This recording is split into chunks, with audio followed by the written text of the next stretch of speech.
गरुड़ पुराण पहला अध्याय।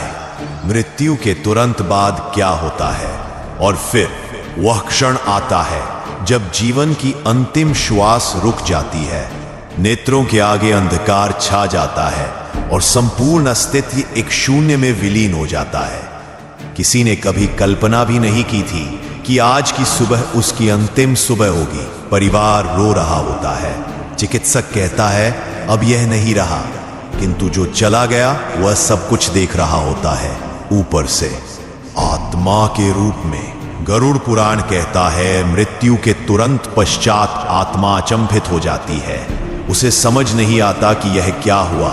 वह चिल्लाती है, पुकारती है, मैं यही हूं, क्या तुम मुझे देख नहीं रहे? किंतु उसकी पुकार कोई सुन नहीं सकता, क्योंकि अब वह इस लोक की नहीं रही। उस क्षण वह जिनसे सबसे अधिक प्रेम करती थी उन्हें छूने का प्रयास करती है, अपने बच्चों को गले लगाना चाहती है, अपनी मां का हाथ पकड़ना चाहती है, परंतु हर बार वह केवल वायु को स्पर्श करती है। और यही होता है मृत्यु का सबसे बड़ा दुख, जैसे जीवित होकर भी मर चुका हो।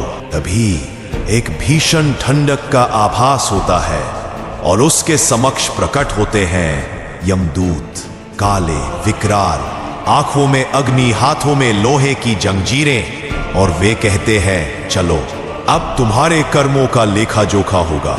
वहीं से आरंभ होती है आत्मा की वास्तविक यात्रा, जहां कोई संबंध काम नहीं आते, ना धन ना नाम, केवल तुम्हारे कर्म जो एक एक अक्षर की भांति ब्रह्मांड में अंकित है। मृत्यु अंत नहीं है, यह एक नया द्वार है जिसके उस पार केवल सत्य है, निर्दयी, अडोल, अपरिहार्य सत्य, जहां हर जीव को उतरना ही पड़ता है, चाहे वह राजा हो या रंक। यह था गरुड़ पुराण का पहला सत्य।